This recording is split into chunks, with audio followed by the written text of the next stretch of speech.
안녕하세요. 저는 동네에서 작은 만두가게 하나를 운영하고 있는 여자입니다. 결혼을 한 해에 저희 큰아이가 태어났으니 제가 결혼을 한 지도 어느덧 5년 정도가 되었네요. 저는 제 일에 아주 자부심이 큽니다. 동네에서 만두를 팔기 시작한 건 정확히 3년 정도가 되었는데요. 취미 삼아 시작했던 일이 조금씩 제 주변의 사람들을 통해서 입소문이 나기 시작하며 본격적으로 동네 장사에 뛰어들게 된 것이었죠. 저는 어릴 적부터 참 만두를 좋아했어요. 한국 사람들 중에 만두 싫어하는 사람이 어디 있겠냐마는 저희 친정 어머니가 만두를 정말 예쁘게도 맛있게도 빚으셨거든요. 그 덕에 집에서도 어디 대단한 지역 명물 만두를 먹은 것만 같이 늘 맛있는 만두를 쉽게 접할 수 있었고, 어머니 요리 솜씨가 만두뿐만 아니라 다방면으로 좋았었기 때문에 제가 자연스럽게 친정에서 어릴 적부터 요리하는 것에 매력을 느꼈었어요. 마냥 식사로 한 끼 내놓는 게 아니라 어떻게 보면 보다 예쁘게 그리고 먹음직스럽게 밥상을 차려낼 수 있나 하는 즐거운 고민을 하게 되면서 좀 더 다양한 방법으로 저만의 요리 스타일 구축해 나갔던 것 같아요. 딸은 친정엄마의 요리 솜씨를 닮는다고 하잖아요.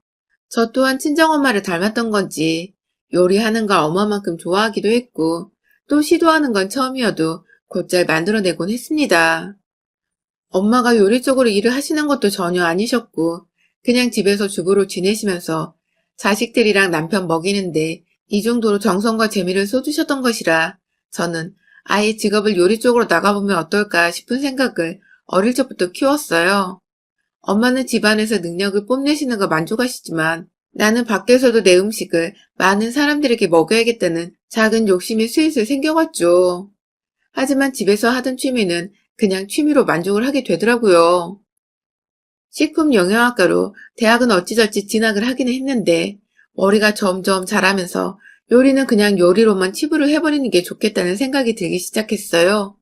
이유는 단 하나, 돈이 잘 안 벌린다는 소리를 주변에서 듣기 시작했기 때문이죠. 막 급하게 돈을 필요로 하고 큰 돈을 벌어야 하는 것도 아니었는데 그렇게 돈 욕심이 생기더라고요. 뭔가 이왕 일을 하는 거 돈을 좀 더 많이 벌어서 내가 사고 싶은 거나 하고 싶은 일들을 마음껏 사고 하고 싶다는 생각을 하다 보니 돈 안 벌리는 몸만 힘들다는 요리사의 길은 겁부터 먹고 대학을 가서야 포기를 해버리고 말았어요.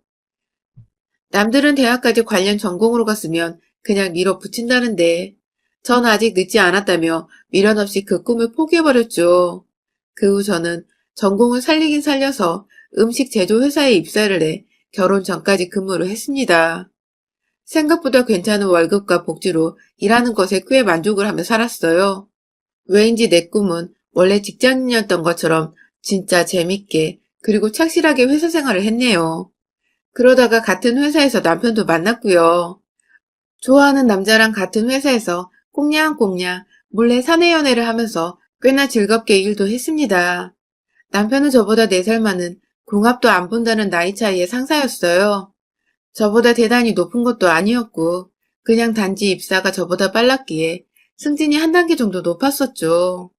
같은 부서는 아니었지만 같은 층에 위치해 있었고 또 둘 다 매번 사내 식당에서 밥을 먹으려 하는 상사를 만나는 바람에 같이 쫄래쫄래 사내 식당에 따라왔다가 자주 부딪혀도 봤네요. 마주보는 자리에 앉아서 서로 눈빛을 교환하며 밥을 먹은 적도 많았고 몰래 사람들 없는 사각지대에서 손도 잡아봤고 흔히 드라마에서 사내 커플들이 하는 설레는 짓들은 다 해봤던 것 같아요. 저희도 참 철없고 어리고 또 풋풋했었죠. 그러다가 남편과 결혼을 하게 되면서 저는 곧장 허니문 베이비를 가져버린 바람에 자연스레 직장을 그만뒀습니다.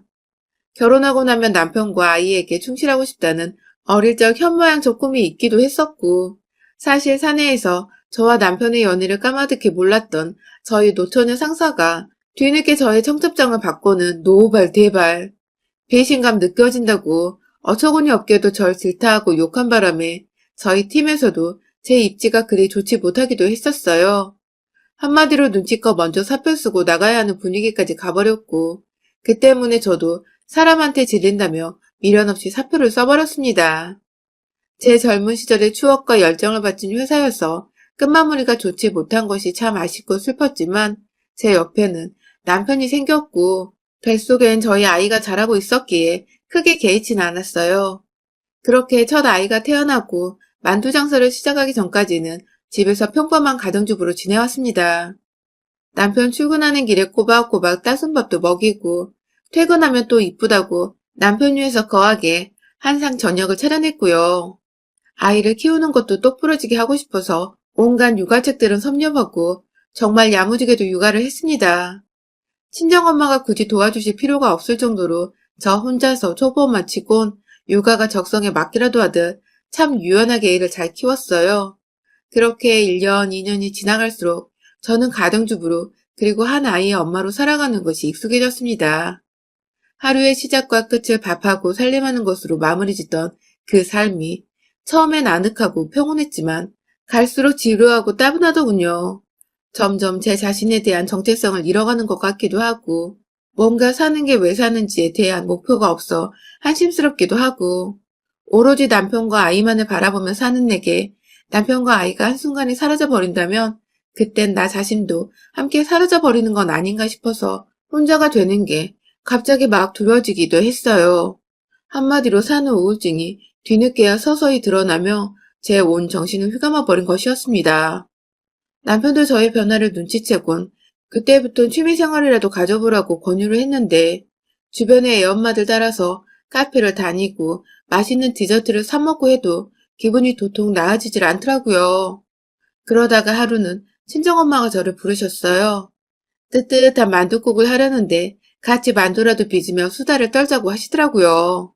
엄마가 제 기분을 맞춰주시려고 일부러 부르신 건 다 알고 있었지만 저도 티를 내지 않고 엄마 앞에서 최대한 더 밝은 모습을 보이려고 노력을 하며 친정에 갔습니다. 미리 만두소부터 반죽까지 모조리 준비를 해놓으셔서 저는 그냥 손만 얹으면 되었는데요. 그렇게 주물럭대며 만두를 빚는데 아니 글쎄 이게 너무 재밌는 겁니다. 옆에서 저희 애는 뭣도 모르고 그냥 만두 반죽을 떼어다가 사랑놀이 마냥 손으로 만지작거리고 있고 저는 저대로 이게 너무 재밌어서 혼자 예쁘게 만두를 빚어보겠다고 엄마랑 신나게 경쟁을 하고 있고 그냥 그 시간이 모조리 다 즐겁더라고요. 그래서 그 다음 주에도 또 그 다음 주에도 엄마한테 먼저 만두를 만들자고 말을 꺼내서 친정에 가 반나절 내내 만두를 빚다 왔어요. 집으로 돌아와 신랑 밥을 차려주면서도 손에서는 만두 반죽 냄새가 진동을 했는데 그 냄새가 전 그냥 너무 좋았습니다. 그러다 결국 제가 만두 가게를 차리게 된 것이었어요. 집에서도 혼자 만두를 만드는 걸 이어가다가 아이 친구네 엄마들이 집에 놀러와서 맛을 보고는 너무 맛있다고 자신한테 돈 주고 팔라고 부탁을 하기 시작했고 그렇게 한두 명의 엄마들이 점점 늘어나더니 아이 어린이집 학부모들이 공구까지 해서는 제게 만두를 만들어달라는 부탁을 했어요. 저야 주부 생활을 오래 하다가 용돈도 벌고 좋아하는 만두를 만들게 되어 그저 기쁘기만 했었고요. 힘든 줄도 모른 채 밤낮이고 만두를 만들어서 팔았고 수입도 꽤나 짭짤해서 저희 남편도 옆에서 무지하게 좋아했습니다. 만두 사장님이 될 거라며 오히려 절 많이 서포트 해주기도 했고요. 그렇게 1년 정도 저 혼자 식품 사업증까지 내서는 집에서 만두를 팔며 장사를 하다가 결국 동네에 있던 시장에 좋은 자리를 얻어서 정식으로 가게를 오픈하게 되었죠. 대단한 돈을 벌 거란 욕심은 처음부터 없었고 그저 내가 좋아하는 일을 하면서 용돈도 벌고 내 시간도 가지자는 마음으로 만두 가게를 오픈한 거였어요. 남편은 남편대로 제가 다시 활기를 찾은 것 같다며 좋아라 했고 바빠서 아이한테 소홀해지진 않을까 싶었는데 아이도 엄마가 일하는 게 좋은지 크게 투덜거리지 않고 늘 엄마 가게에 찾아오는 걸 좋아라 했습니다. 주변 사람들이 절 많이 도와준 덕에 저도 힘을 내서 장사를 하게 되었고 온라인으로 홍보도 하고 판매도 하며 매출은 기하학적으로 늘어갔어요. 완전히 동네 장사로 자리를 잡아버린 덕에 꾸준한 단골 손님들도 쉽게 확보를 하게 되었죠. 사업도 잘 되고 있고 저 스스로도 좋아하던 요리로 일을 잡아버려 만족도가 상당했고 뭐든 지금처럼만 꾸준히 잘 장사를 하게 되었는데 걸리는 게 있었죠. 꼭 이런 식으로 다 좋을 때 뭔가 하나씩 초를 치더군요. 저희 시어머니는 제가 시장에서 만두 장사를 한다는 것을 처음부터 굉장히 못마땅해 하셨어요. 한마디로 시장 바닥에서 장사하는 애밖에 더 되냐며 저를 애초부터 무시를 하시더라고요.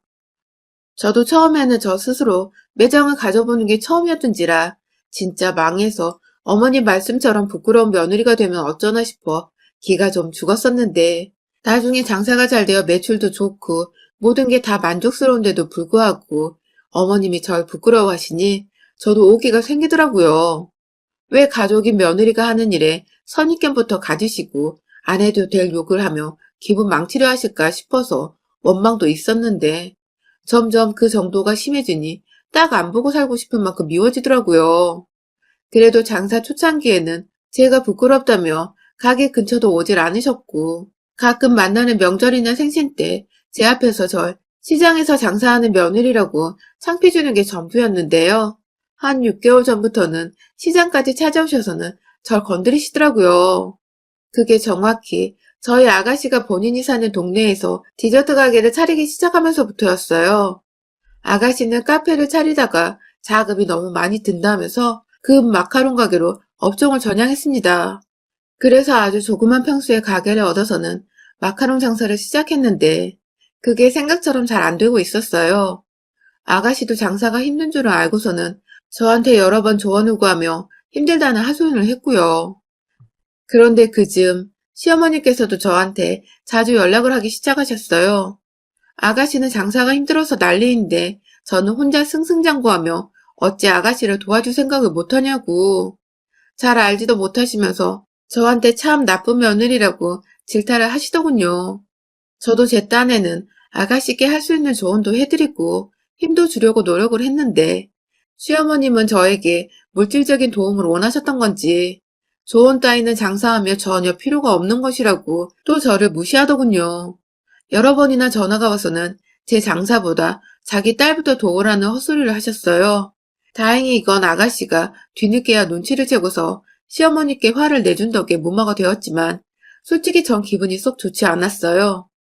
자기 딸이 하는 사업만 사업이고 며느리가 하는 사업은 사업도 아닌가 싶어서 말이죠. 그러다가 2달 전에 제가 시어머니와 확 연락을 끊게 된 일이 있었습니다. 글쎄 시어머니께서 제가 장사를 하는 사이에 저희 집에 오셨더라고요. 급하게 집에 도착부터 하셔서는 무턱대고 집 비밀번호를 물어보시는 바람에 제가 어머님을 밖에 세워놓을 수가 없어서 어쩔 수 없이 비밀번호를 알려드렸어요. 그 후에 저희 딸이 동네 친구 엄마의 도움으로 집에 하원을 했고 먼저 할머니를 맞이했죠. 그러다 저희 딸이 엄마 가게에 놀러 가자고 시어머니께 보챘나 보더라고요. 그간 저희 딸이 매일같이 저희 매장에 오고 싶어 했지만 코로나 문제도 있고 또 아이가 어려서 혼자 가게에 찾아올 수가 없었거든요. 그래서 하원을 도와주는 친구 엄마한테 부탁을 해서 가게로 데려오거나 아니면 제가 잠깐 가게를 비워서 아이를 데려오는 식으로 지냈는데요. 아이는 집에 어른인 할머니가 계시니 당연히 엄마 가게에 가도 되겠다 싶었나 봐요. 시어머니나 아이가 조르니 어쩔 수 없이 저희 가게에 오셨어요. 얼굴에는 제가 창피해 죽겠다는 식의 찌그러진 표정을 하시곤 아이의 등을 밀치며 가게 안으로 들여보내더라고요. 아이는 뒤에서 자꾸만 할머니가 빨리 들어가라고 등을 미니 처음엔 당황을 하다가 이내 겁을 먹기 시작했습니다. 얘가 할머니를 올려다보며 울먹거리려고 하더라고요. 그런데 시어머니는 당장 자기의 체면만이 중요하셨는지 끝내 주변 시장 사람들을 더 의식하며 아이를 무서운 눈빛으로 바라보셨고 빨리 가게 안으로 들어가지 않고 왜 서 있냐며 윽박까지 지르셨어요. 가게 밖 사람들은 들을 수 없었지만 바로 옆에서 만두를 찌고 있었던 저는 시어머니가 제 딸에게 하는 강압적인 소리를 다 들을 수밖에 없었습니다. 저도 놀랐고 아이도 놀랐어요. 그러나 시어머니는 그저 시장에서 장사하는 며느리한테 찾아온 게 나 뜨겁다는 듯이 끝까지 아이를 가게 안으로 밀치시다가 기어코 본인이 아이를 인형 잡아 끌듯 끌어들어 올리고는 가게 안으로 들어가셨죠. 그 꼴을 보니 제가 열이 받았습니다. 장사고 뭐고 일단 손님이 없어서 시어머니와 딸아이를 따라서 저도 가게 안으로 들어갔어요. 딸아이는 이미 겁을 잔뜩 먹고는 제자리에서 요지부동인 채로 절 바라보고 있었고 눈에는 눈물이 가득했는데 시어머니가 여전히 얼굴이 뚱한 채로 있어서 겁을 먹었던 건지 울지도 못하더라고요. 제가 가게에 들어가 아이에게 안기라고 두 팔을 벌리자 아이는 그제서야 참고 있던 울음을 터뜨리며 제게와 엉엉 울며 안겼죠. 가슴이 미어졌습니다. 당장에 아이를 옆 가게 사장님께 잠시 맡겨둔 채 가게로 돌아와 시어머니께 화를 냈어요. 저는 며느리기 전에 부모니까요. 아이한테 왜 그리 사납게 구셨냐고 물어보니 시어머니도 이미 시장에 온 것 자체가 기분이 나쁘셨는지 제 가게를 기분 나쁘게 둘러보시고는 한숨을 푹 쉬며 말씀하시더라고요. 네 새끼 데리고 시장에 들어온 것만으로도 감사하라며 어디 가서 며느리 시장에서 장사한다는 소리 들을까봐 쪽팔려서 며느리 얘기 안 꺼낸다며 한마디로 제가 창피해 죽겠으니 상대하고 싶지 않은데 손녀가 보태서 왔다는 식으로 제 가슴에 비수를 꽂는 말들을 늘어놓으시더라고요. 저도 그 순간 저희 딸처럼 눈에 눈물이 핑 돌았는데 그때 손님이 왔어요. 아주머니 세 분이 한꺼번에 오셔서 이 집이 맛집이라며 막 만두를 고르고 계시는데 그걸 보더니 어머니께서 손님들 다 들으라는 식의 큰 목소리로 말씀하시더라고요. 장사도 할 줄 모르는 애가 집에서 얌체같이 만들어낸 만두를 사 먹냐고. 이런 곳에도 만두를 사 먹으러 오는 등신 같은 손님이 다 있다며 막 뒤에서 궁시렁궁시렁 하시는데 손님들이 결국 그 소리를 듣고는 얼굴이 싹 굳어버리셨어요.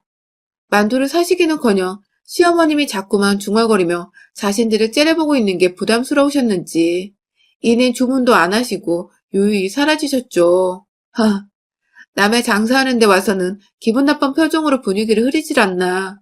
남의 귀한 딸아이는 울리질 않나. 남의 삶의 터전이기도 한 가게에서 악담이나 퍼부으며 손님들을 보내질 않나. 가만두었다간 저만 딱 호구 며느리겠더라고요. 또 오는 손님 나가게 만들지도 모른다는 생각에 당장 시어머니를 쫓아내버리기로 했어요. 만두집에서 뭐 어쩌겠나요. 그냥 가게 밖 찜기 안에서 찌고 있던 만두판 2개를 들고 와서 시어머니께 이거 드시고 그냥 집에 가시라고 정중히 말씀을 드렸습니다. 그런데 어머님은 네가 뭔데 날 쫓아내려고 하냐며 오히려 버르장머리가 없다고 적반하장으로 화를 내시더라고요. 아니 가게에 있는 건 창피하다니 또 가라니까 쫓아낸다고 뭐라고 하고 이게 도대체 뭐 하는 건가 싶더군요. 몇 번이고 정중히 가시라고 장사에 방해된다고 말을 했는데도 지나가는 손님들 다 들으라는 식으로 아주 예의 밥 말아먹은 며느리라며 제 욕을 하고 제 만두를 욕하던 시어머니. 결국 저도 화를 이겨내지 못하고 시어머니 드리려고 챙겨나온 만두판은 확 시어머니 면상에 부어버렸습니다. 마지막까지 어른 대접은 해드리려고 챙겨온 건데 이게 이렇게 시어머니 얼굴에 맞출 용도로 쓰일 줄은 저도 몰랐네요. 솔직히 손으로 집으면 뜨거운데 만두 속까지 다 터질 만큼 강하게 시어머니를 향해 피구공 던지듯 맞추려고 작정을 하고 던져버렸네요. 만두 손은 시어머니 얼굴이며 몸에 맞고서는 툭툭 터지며 떨어졌고 뜨뜻한 만두폭탄을 맞고선 엄살을 부리며 자지러진 시어머니는 내심 제가 화내게 놀랬는지 아무 말도 못하고 절 쳐다보시더라고요. 뒤늦게야 이게 미쳤다며 절 향해 소리 지르는데 옆가게 사장님들이 막 와서 무슨 일이냐며 절 도와주려 모이자 입을 꾹 다무셨어요. 제가 저도 모르게 속상한 마음에 눈물을 흘리자 심지어 옆집 떡가게 사장님은 어떤 새끼가 평화로운 시장에서 난동이냐며 자르지도 않은 가래떡 하나를 손에 딱 쥐고서는 나타나셨어요.